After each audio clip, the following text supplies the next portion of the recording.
अस्सलाम वालेकुम। अनर्थ के इस पॉडकास्ट में आपको खुशामदीद कहते हैं। पाकिस्तान को सिफारती तन्हाई का शिकार बताने वाले आज शायद हैरान भी होंगे, परेशान भी होंगे, क्योंकि मई के महीने में पाकिस्तान ने वो कुछ कर दिखाया कि जिसके बाद डायनामिक्स टोटली चेंज हो गए। मार्का हक, बुनियान मरसूस की कामयाबी, फिर ईरान तनाज़े में पाकिस्तान का किरदार, न सिर्फ किरदार बल्कि दो टोक मौक़िफ़ के साथ किरदार, यानी अपनी सिफारती पॉलिसी को छोड़ा भी नहीं, खारजा पॉलिसी इंटैक्ट रखते हुए ईरान तनाज़े पर ईरान को वज़न देते हुए मामलात को संभाला। और पुराना दोस्त जो कहीं रूठा हुआ था, उसको जब नया नया मनाया तो वो भी ऐसे मनाया कि दोबारा नाराज़ ना हो सके, बल्कि इस हद तक ताल्लुकात बहाल हुए कि उसने अपने पुराने दोस्तों को हमारे चक्कर में छोड़ दिया, 50% टैरिफ लगा दिया।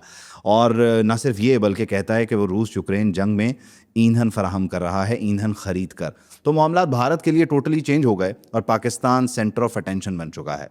इस वक्त अगर आप अक़वाम मुत्तहिदा की जो एक्टिविटीज़ हैं उसमें वज़ीर आज़म शहबाज शरीफ की बॉडी लैंग्वेज को देखें तो आपको नज़र आएगा कि ये वो पाकिस्तान है कि जिसकी हम हमेशा ख्वाहिश करते थे कि हम ऐसे क्यों नहीं मिलते, हम वैसे क्यों नहीं खड़े होते।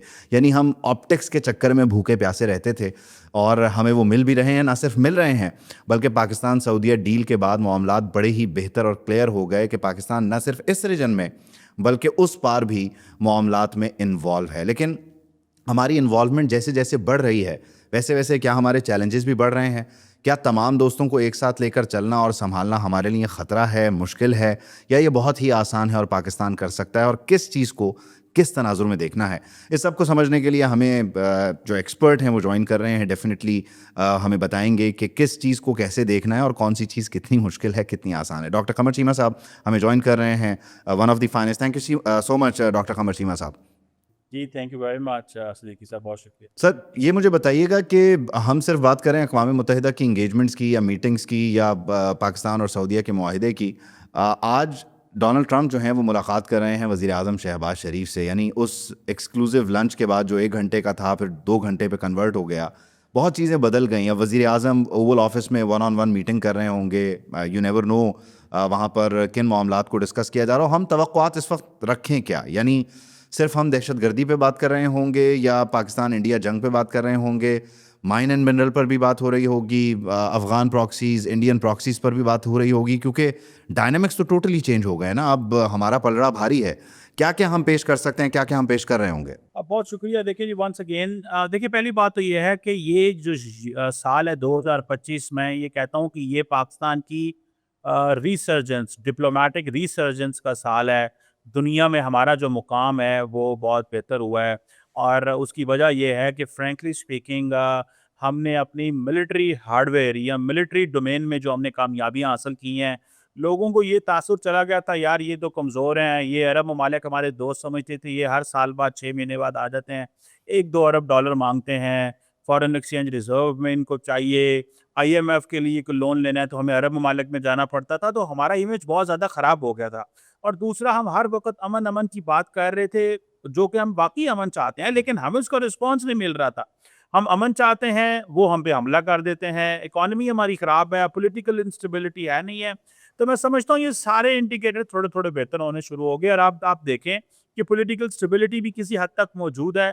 आप देखें, मैक्रो इकोनॉमिक स्टेबिलिटी मौजूद है, माइक्रो लेवल पे मसले मसाइल हैं। फॉरेन पॉलिसी डोमेन के अंदर दुनिया ने आपको रिकॉग्नाइज कर लिया, उन्होंने कहा यार ये तो बड़े काबिल हैं, ये अगर साउथ एशिया में डिटेरेंस रिस्टोर कर सकते हैं, एक कंट्री जिसकी 80, 85, 78 अरब डॉलर डिफेंस बजट है और हमारा 8 अरब डॉलर, 9 अरब डॉलर डिफेंस बजट है, हम अगर इस खित्ते में डिटेरेंस रिस्टोर कर सकते हैं, 96 घंटे की जंग में अगर 48 घंटे इंडिया को अपने जहाज ग्राउंड करने पड़ जाएं इस शक पे कि हमारे जहाज गिर क्यों रहे हैं, तो इट मीन्स कि दे आर कैपेबल एनफ। तो यही वजह है कि अरब ममालिक जो हैं वो अब हमें अच्छा रिसीव कर रहे हैं। ट्रंप साहब ने हमारी अप्रिशिएट किया कि डिस्पाइट द फैक्ट कि इन्हें जंग में बर्तरी हासिल थी, क्योंकि ट्रंप की जो टीम है, जो उनके मिलिट्री ऑफिशियल्स हैं, उन्होंने उनको बताया होगा कि पाकिस्तान को डोमिनेंस थी, लेकिन इसके बावजूद हमारे कहने पे ये अमन की बात कर रहे हैं, सीज फायर की बात कर रहे हैं। तो जो मार्को रूबियो ने फ़ोन किया सुबह 10 मई को सुबह और कहा, जिसको इसहाक डार साहब बार-बार ज़िक्र करते हैं, तो उसको अमेरिका ने बड़े अच्छे से रिसीव किया कि ये अमन की बात करते हैं और डी एस्केलेशन चाहते हैं। तो यही वजह है कि आज हम व्हाइट हाउस में बैठे हैं, क्योंकि हम अमन के ख्वाहिशमंद हैं। इंडिया क्योंकि अमेरिका का सीज़ फायर नहीं मानता, अमेरिका तो कोई किरदार नहीं मानता, तो मोदी साहब इस वक्त वाइट वाइट वो जो है वो न्यूयॉर्क भी नहीं गए, को पता था कि मेरी मुलाकात है दुनिया के लीडर से नहीं होने। तो हम एक आइसोलेशन से एंगेजमेंट में चले गए हैं सिद्दीकी साहब, मैं समझता हूँ, जो कि बहुत बड़ी बात है। और इसमें बहुत कुछ एक्सपेक्ट किया जा सकता है। 3 चीज़ें तो अमेरिका खुद मुँह से बोल रहा है, oil, crypto and rare earth metals. ये 3 ऐसी चीज़ें हैं जिसमें तो अमेरिकन्स कह रहे हैं कि हम एंगेज कर रहे हैं। And there is a lot more जिसके ऊपर बात होगी। हमारा डियास्पोरा वहाँ अच्छे तरीके से मौजूद है। H1B के हवाले से हमारे जो लोग हैं वहाँ पे जा सकते हैं। हमारी intelligence sharing, transnational terrorist organization के जो नेटवर्क्स हैं, अल-कायदा एंड इस्लामिक स्टेट, उस हवाले से अफ़गानिस्तान जो है वो एक बड़ा सीरियस इशू है, उस हवाले से बात होगी। अफ़गान तालिबान किस तरह दहशतगर्दों को अभी भी होस्ट कर रहे हैं, उस हवाले से बात होगी। फिर इंडिया पाकिस्तान पे ज़ाहिर बात है, हमने तो ऑलरेडी ट्रंप साहब को नोबेल पीस प्राइज़ के लिए नॉमिनेट किया, तो वो एक बड़ा ज़बरदस्त चीज़ है। सो मैं समझता हूँ कि there is a lot more on the agenda, और अभी तो ज़ाहिर बात है जब कन्वर्सेशन होगी तो तो फिर चीज़ें अनफोल्ड होंगी। मैं अच्छा, इसमें एक चीज़ है ख़ास तौर पर ये कि इस पे जाने से पहले कि ये कब से प्रोसेस चल रहा था, क्या पाकिस्तान और सऊदीया का जो दिफ़ाई मुआहिदा है, एसएमडीए जिसे हम कह रहे हैं कि यकीनी तौर पर एक इंतहाई गेम चेंजर है। ताल्लुकात, हमारे बिरादराना ताल्लुकात और जो उसकी गहराई और वसअत है उसका तो सबको अंदाज़ा है, लेकिन ऑन पेपर उस चीज़ का आ जाना, क्या इस चीज़ से हमारे अमेरिका के साथ ताल्लुकात बदलते हैं, मुख्तलिफ होते हैं, या इसका कोई इस पे इम्पैक्ट नहीं है? देखिए, मैं नहीं समझता कि अमेरिका के साथ हमारे ताल्लुकात, देखिए अब जब से ये एग्रीमेंट हुआ है, अमेरिका की तरफ से कोई स्टेटमेंट नहीं आई। सो लार्जली अमेरिकन जो हैं वो ऑन बोर्ड हैं इस एग्रीमेंट। उसकी क्या वजह है? उसकी वजह ये है कि जो इज़राइल है वो इस वक़्त 6-7 अरब ममालिक पे हमला कर चुका है। हाँ जी। तो अमेरिकन ये समझते हैं कि ये हमारे कंट्रोल में नहीं है। डेमोक्रेट्स, बाइडेन जो थे वो अपना इलेक्शन हार गए क्योंकि वो इज़राइल के खिलाफ नहीं जा सकते। रिपब्लिकन्स को भी अपने इलेक्शन की फ़िक्र पड़ी हुई है क्योंकि ट्रम्प साहब भी तो अपना जेडी वैंस को नॉमिनेट कर रहे हैं। वो भी तो अपनी राइट विंग रिपब्लिकन पार्टी जो है उसको कर रहे हैं। वो भी जो इलेक्शन लड़ना चाहते हैं वो खुद तो नहीं लड़ सकेंगे, लेकिन वो अपने कैंडिडेट खड़े करेंगे बिकॉज़ उनको पता है कि जो ब्रांड ऑफ पॉलिटिक्स मैंने अमेरिका में इंट्रोड्यूस कराया है, इसकी लेगेसी किसकी हाथ मैंने देनी है। तो वो अपने नेक्स्ट जनरेशन, अपने बच्चों को लिंक करेंगे अपनी पार्टी के राइट विंग वोटर के साथ, उन लोगों के साथ जिसमें जेडी वैंस है, जिसमें इस वक्त मार्को रूबियो, इनके साथ लिंक करके दोबारा सियासत में आने की कोशिश करेंगे। सो वो समझते हैं कि ये ना हो कि हम जो कर रहे हैं इसका इजराइल जो है हमें नुकसान पहुंचा दे। तो वो भी, उन्होंने भी, मेरा ख्याल है कि इस हवाले से एक पैगाम दिया इजराइल को कि भाई ये देखो, तुम्हारे इस एग्रेशन की वजह से, जिंगोइज्म एंड वॉर मॉन्गरिंग की वजह से दुनिया में, खित्ते में तब्दीलियां आ रही हैं।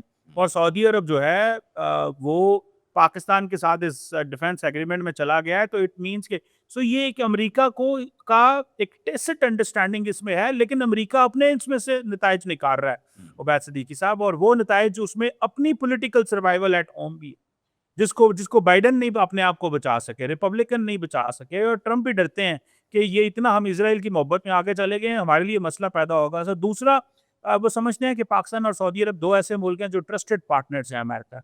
तो मैं समझता हूँ कि इसमें कोई अमेरिका का कोई प्रॉब्लम उनको नहीं होता, अच्छा, और वो चीमा साहब, एक और बहस ये और भी चल रही है। एक बहस और चल रही है, कता कलामी की माजरत, कि ये मुआहिदा जो है ख़ास तौर पर जो पाकिस्तान और सऊदीया के दरमियान हुआ है, ये कतर पर हमले के बाद अचानक हुआ। जबकि इसका जो बैकग्राउंड है, आप मुझे ज़रा समझाइएगा। सिफारती सतह पर भी ऐसे नहीं होता, मुल्क इतनी एग्रेसिवली बिहेव नहीं करते किसी भी सूरत हाल में कि विद इन वीक्स या डेज़ वो चीज़ों को चेंज कर दें। ये कितने अरसे से मतलब ये पाइपलाइन में था, इस पर वर्किंग हो रही थी, इसके क्या रुमूज़ व औक़ाफ़ होंगे, क्या कवायद व ज़वाबित होंगे, ये सब कुछ तय हो रहा था। यानी हमारी ऑडियंस के लिए ये समझना ज़रूरी है कि ये कतर पर हमले के बाद अचानक नहीं हुआ, बल्कि ये चला आ रहा था एक प्रोसेस जो एग्जीक्यूट एक ऐसे टाइम पे हुआ जो डेफिनेटली उसे इंटरेस्टिंग बनाता है। बिल्कुल सही कहा आपने। देखिए, बात ये है कि पाकिस्तान जो है वो इनफॉर्मली सऊदी अरब को सिक्योरिटी एश्योरेंसेस एंड गारंटीज हमेशा देता रहा है। मसला कहाँ से आता है कि ये एक इनफॉर्मल से एक जो सिक्योरिटी अरेंजमेंट है वो इंस्टीट्यूशनलाइज हो गया। तो एक तो इस ये बात है। दूसरी बात जो आप बात कर रहे हैं, देखिए इसमें ये आज की बात नहीं है। आप देखें 60s, 70s, 80s, 90s, हर दौर में हमारे फौजी जो हैं वो सऊदी अरब में रहे हैं, और असल मकसद ये रहा है कि सऊदी अरब का दिफा करना, हरमैन का दिफा करना, ये हमारी टॉप प्रायोरिटी रही है, और हमारा एक लिंक है सऊदी अरब से जो डिफरेंट सतह का है। सो मैं समझता हूँ कि ये चीज़ जो है that is something very interesting. So इसको ये ना समझे ये ओवरनाइट हो गया। दूसरा, कहा जा रहा है कि ये काफ़ी अरसे से ये डिस्कशंस हो रही थी लेकिन इत्तेफाक सिचुएशन ऐसे डेवलप हो गई कि कतर का हमला हुआ, 10 दिन बाद 7 दिन बाद हमने ये माया कर एग्रीमेंट लिया। कर लिया।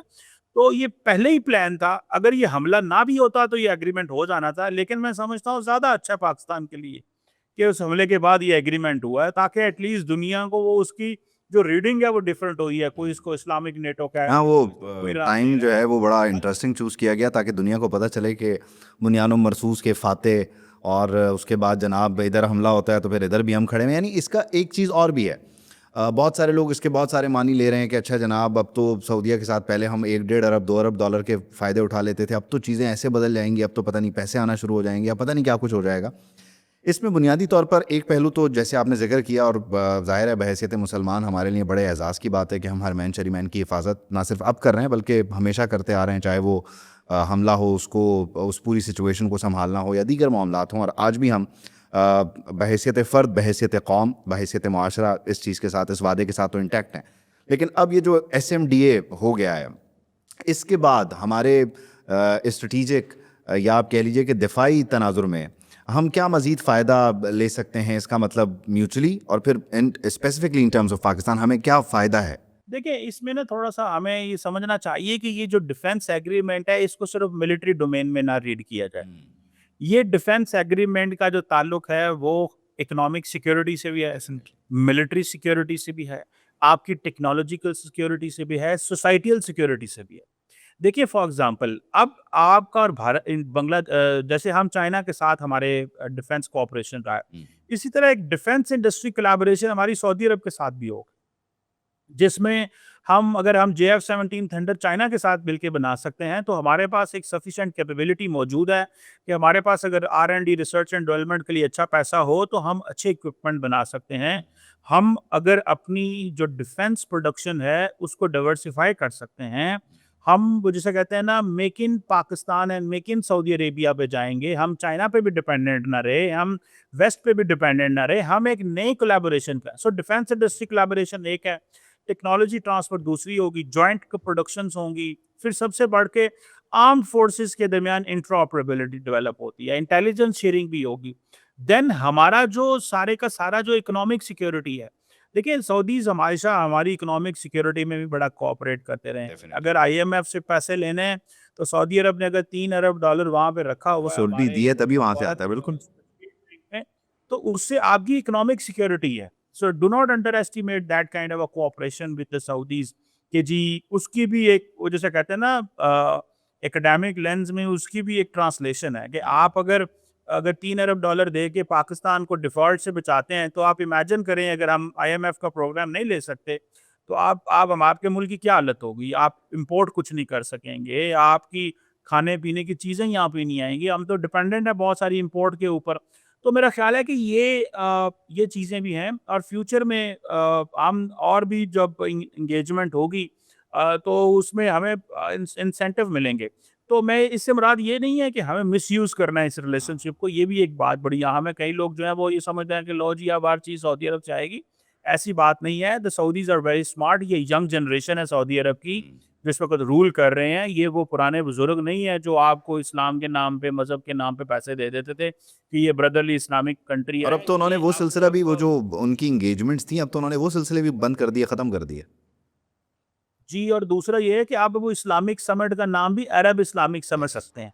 तो अब आप इमेजिन करें कि वो इस्लामिक समिट नहीं उसको कहते, अरब इस्लामिक कहते हैं। वो अपने आप को डिफरेंट रखते हैं इस्लामिक कंट्री से और वो कहते हैं कि ठीक है, इंडोनेशिया का मुसलमान और पाकिस्तान का मुसलमान मुसलमान है, पर पहले अरब इस्लामिक है। तो just understand that kind of उनकी जो है। तो मेरा ख्याल है कि हमें इनके साथ एक नया लॉयज़्म बिल्ड करना चाहिए। बहुत पोटेंशियल है, बहुत कोलैबोरे ये स्पेस जो हमें मिल रही है, ये किसी और मुल्क को सऊदी अरब में नहीं मिल सकती। अगर हमने इसको मिसयूज़ किया, इसमें हमने इंडिविजुअल बेनिफिट्स के चक्कर में चले गए, कुछ और इन ग्रुप बेनिफिट में चले गए, तो मैं समझता हूँ कि ये हमारा बड़ा और नुकसान हमें तो होगा। बल्कि हमें उनके विजन 2030 को हम देखते हुए, उसके साथ इंटैक्ट करते हुए हमें मामलात को लेके चलना चाहिए। बल्कि इसी इसी तनाजुर में सवाल ये कि क्या आइंदा आने वाले दिनों में, यानी विजन 2030 के साथ हमारा मिलिट्री कोलैब, हमारा आप कह लीजिए कि विजन 2030 का हम एक तरह से पार्टनर बन गए, यानी पाकिस्तान एक हिस्सा है, शराकतदार भी बन गया इस तनाजुर में, क्योंकि ये सिर्फ सिक्योरिटी माहिदा नहीं है, जैसे भी आपने एक्सप्लेन किया कि इकोनॉमिक इसमें बेनिफिट्स हैं, सिक्योरिटी बेनिफिट्स हैं, और आगे चलकर आप definitely defence point of view से रिसर्च एंड डेवलपमेंट के मामलात में, तो विजन 2030 का आप एक तरह से हिस्सा हैं, और इस लाइन एंड लेंथ पे चलते हुए आप बहुत कुछ अचीव भी कर सकते हैं। यानी ये सिर्फ एक वो मुआहदा नहीं है कि जिसमें वो उन पे हमला हुआ तो हम चले जाएंगे। हमारे लिए बहुत कुछ है, लेकिन हमें स्मार्टली लेके चलना है अगर हम विजन 2030 के साथ भी अलाइन करें खुद को। जी, तो इसमें बिल्कुल सही कह रहे हैं आप। हमें इसमें अपने आप को रेलेवेंट बनाना है, अपनी वर्कफ़ोर्स को डाइवर्सिफ़ाई करना है। जो वर्कफ़ोर्स पहले चाहिए थी सऊदी अरब में, वो अब नहीं चाहिए, ठीक है? सो उसको भी अच्छी वर्कफ़ोर्स अब आपके से पास है। जो पहले अगर 2000 रियाल कमाते थे, तो अब 10,000 रियाल वाली भी वर्कफ़ोर्स उनको चाहिए। तो जो उसमें से वो भी हमें एक इंसेंटिव है। सो इसको मल्टीपल एंगल पे सोचना पड़ेगा। वो जिसे हम बोलते हैं ना whole of the nation approach, हमारा जो एसआईएफसी वाला इंस्टीट्यूशन है और बाकी जो हमारे अदारे हैं, प्लानिंग कमीशन, इन्हें इस मिल की चीज़ को देखना है। आपके पास अपॉर्चुनिटी आ गई है, इसको मिसयूज़ नहीं करना। हम चाइनीज़ के साथ भी जो काम कर रहे थे, उसको उस तरह अपने फ़ायदे में कन्वर्ट नहीं कर सके जिस तरह हमें चाहिए था, फॉर सो मेनी रीज़न्स। तो अब ये सऊदी अरब वाली ऑप्शन या जो बाकी ऑप्शंस आ रही हैं, अमेरिकन ऑप्शन आ रही हैं, इसको भी हमें केयरफुली। और इसमें इसमें सबसे बेहतरीन सबक डॉक्टर साहब, शायद जो केस स्टडी है रीसेंट, वो इंडिया है। हमें इंडिया को देखते हुए सबक सीखना चाहिए कि इंडिया ने कहाँ कहाँ क्या क्या गलत किया। यानी बुनियादी तौर पर इंडिया अमेरिका का भी एलाय रहा और बड़ा करीबी दोस्त रहा। आप खैर ट्रंप उसे किस तरह मुखातिब करते हैं, इसी तरह पूरे गल्फ के साथ उसकी इंगेजमेंट, यूएई में उसके प्रोटोकॉल्स, और यूएई में वहाँ पर उसको स्पेस देना। फिर सऊदीया स्पेसिफिक अगर हम बात कर लें, तो सऊदीया के साथ भी उसके बड़े आप कह लीजिए ताल्लुकात रहे इन्वेस्टमेंट पॉइंट ऑफ व्यू से। फिर नेवल कॉपरेशन को लेकर भी उन्होंने चीज़ें इस्टेब्लिश करने की कोशिश की, लेकिन आज वो कहाँ खड़ा है और पाकिस्तान जो है वो किस तरह से एग्रीमेंट साइन कर रहा था कसर यमामा में। तो इस तनाजुर में इंडिया के लिए, इंडिया से हम सीख भी सकते हैं कि उसने क्या क्या गलत किया, and definitely we are very smart, हमें पता है हमने क्या नहीं करना। हमारी इस एडवांसमेंट से इंडिया के लिए क्या नए चैलेंजेस खड़े हो गए इन टर्म्स ऑफ ये एसएमडीए, सऊदीया के साथ जो मुआहदा हुआ? देखिए इसमें जो इंडिया के लिए प्रॉब्लम है, वो ज़ाहिर बात है इस तरह के हैं कि इंडियंस जो हैं वो अ, अरब वर्ल्ड में ज़्यादा यूएई के करीब है। पहली बात तो ये समझ लें।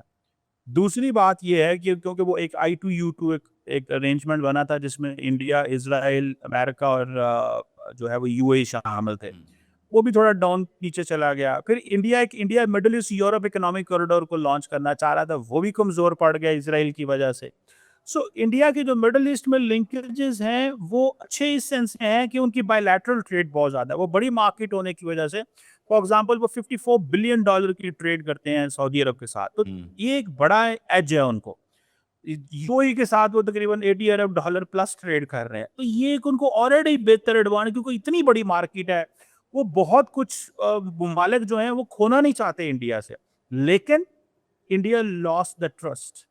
इंडिया ने जो इज़राइल के करीब हुआ है, जिसकी वजह से अगर आपको याद हो कि 9 इंडियन जो नेवी के लोग थे, उनको कतर में सजाए मौत हो गई थी। दे वर डूइंग, वो इंटेलिजेंस का काम कर रहे थे इज़राइलियों के लिए। तो उनके ऊपर ट्रस्ट इशू फैक्टर आ रहा है। और लेकिन और इंडिया को ये भी प्रॉब्लम है कि इंडिया के चीफ ऑफ डिफेंस स्टाफ ने अगले दिन कहा था कि हमें पाकिस्तान के साथ लंबी जंग लड़ने के लिए तैयार रहना चाहिए।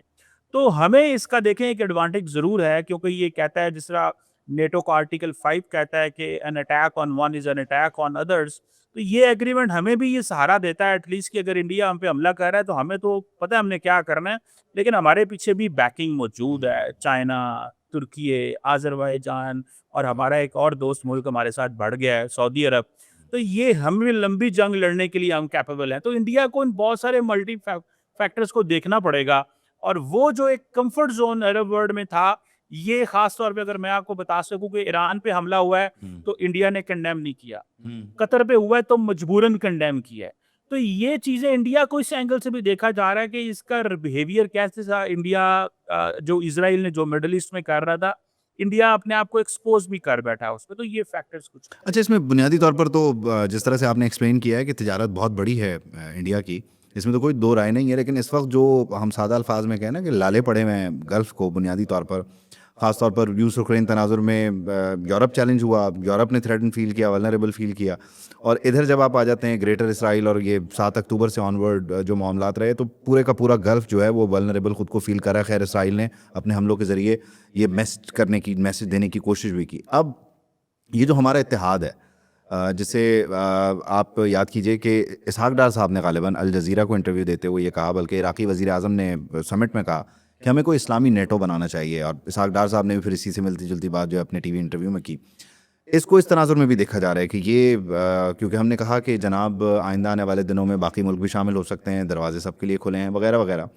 अब ये तो पड़ोस के लिए बड़ा चैलेंज है, और मतलब वो इसे कहेगा कि ये एक मुस्लिम यूनिटी ब्लॉक है, ये इस्लामी नेटो है, ये तो हमारे ख़िलाफ़ है, और बिल्कुल हमारे मुंह पे बैठ के जो है ये एक शख्स जिसे हम हमेशा से कहते थे कि सो कॉल्ड दहशतगर्द है, वो अब बाकी पावर्स को साथ मिलाकर मुस्लिम यूनिटी ब्लॉक हमारे लिए बना रहा है। तो ये एक बयानिया हो सकता है जो वो मगरिब को बेचे, और मगरिब भी हमेशा आपको पता है कि वो इस्लामोफोबिया से फौरी तौर पर सहम जाते हैं, डर जाते हैं। तो अब इसको कैसे नेगेट करें कि अगर वो ये मंजन लेके, ये सौदा लेके जाता है मगरिब के पास? नहीं, वो नहीं जा सकते, उनके ऊपर पहले ही बड़ा ट्रस्ट डेफिसिट है। अमेरिकन ने H1B वीज़ा उनके लिए ऑलमोस्ट ख़त्म कर दिए हैं, $1 लाख फ़ीस है, 50% टैरिफ लगाए हैं। इंडिया की वो वैल्यू ही नहीं रही मगरब के अंदर, और सब कह रहे हैं कि जी $63 अरब का तो ये सालाना तेल खरीद रहे हैं रशिया से, ठीक है।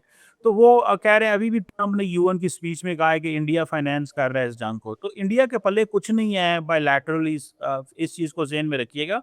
और लॉन्ग टर्म ताल्लुकात ख़राब हैं, ये नए नहीं है। इंडिया देखिए, जब बांग्लादेश में हालात ख़राब हुए थे, तो इंडिया परेशान था कि अगर हसीना वाजिद हमारे हाथ से चली गई तो क्या होगा? हाँ जी। तो अब वो उनको वहाँ पे भी प्रॉब्लम है। तो इंडिया के लिए बहुत सारे मसले हैं साउथ एशिया में, और वो सिर्फ एटीट्यूड एंड एरोगेंस, एक सो कॉल्ड एक शैलो एरोगेंस दिखा रहे हैं, और वेस्टर्न वर्ल्ड मेरा नहीं ख्याल उन पे उनको इस चीज़ को कहेगी। और सऊदी अरब के बारे में बात करना तो अमेरिका नहीं कर सकता, तो बाकी कहाँ से करेंगे? ये एक दफ़ा बाइडेन ने कहा था, अब जो है कि I will make Saudi Arabia पराया स्टेट।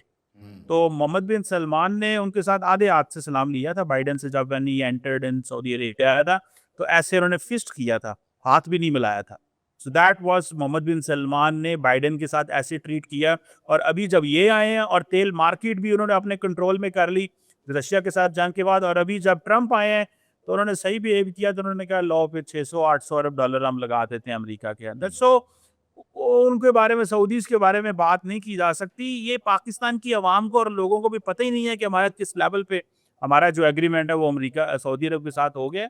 इसकी अगर हम इसको अपने हक में करने में कामयाब हो जाएँ तो हमारी बहुत और ग्लोबल इसमें सबसे आम चीज़ ये है, जैसे पाकिस्तान हमेशा मल्टीलैटरलिज्म का दाई रहा है, और चाहे वो ओआईसी हो, या फिर आप अक़वाम मुत्तहिदा के साथ हमारे मामलात हों, या फिर दीगर जो जो फोरम्स हैं, वहाँ पर हमने ये साबित किया कि हम, इवन आप एसएमडीए को काउंट कर लें, कि हम मल्टीलैटरलिज्म पर बड़ा पुख्ता यकीन रखते हैं, और हम जो है वो हमारी पहली, दूसरी और तीसरी प्रायोरिटी जो है वो अमन होती है। और अगर आप चौथा ऑप्शन कोई लेकर आते हैं जंग का, तो हम हाजिर हैं। तो ये एसएमडीए भी बुनियादी तौर पर डेटरेंस के लिए है, ताउन के लिए है, सारी चीज़ों के लिए। ये कोई जिस तरह हम कहते हैं ना कि ये हमने कोई पहल नहीं की कि हमने पंगा लेना है। हाँ, लेकिन अगर कोई लेगा तो हाजिर है, मई का महीना आपको याद दिलाएगा।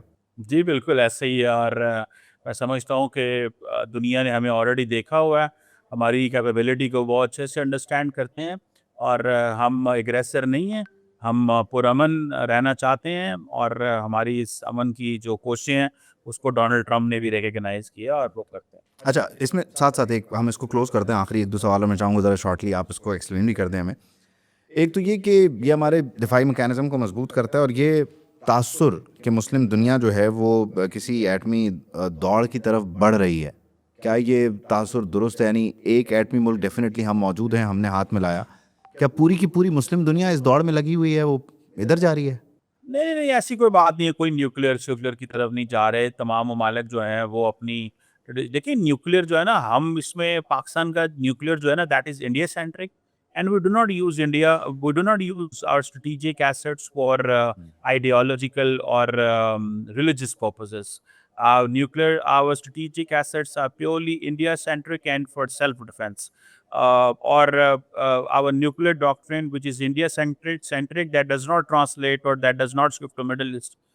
So जब पाकिस्तान ने बैक इन 50s अमेरिका के साथ एग्रीमेंट्स किए थे, 50 सीटो सेंटो, तो वो हमें कोई न्यूक्लियर अम्ब्रेला नहीं देते थे वो एग्रीमेंट। सो उनके मतलब डिफरेंट होते हैं। So this is a strategic signalling, and the people do understand कि इसका क्या मतलब होते हैं।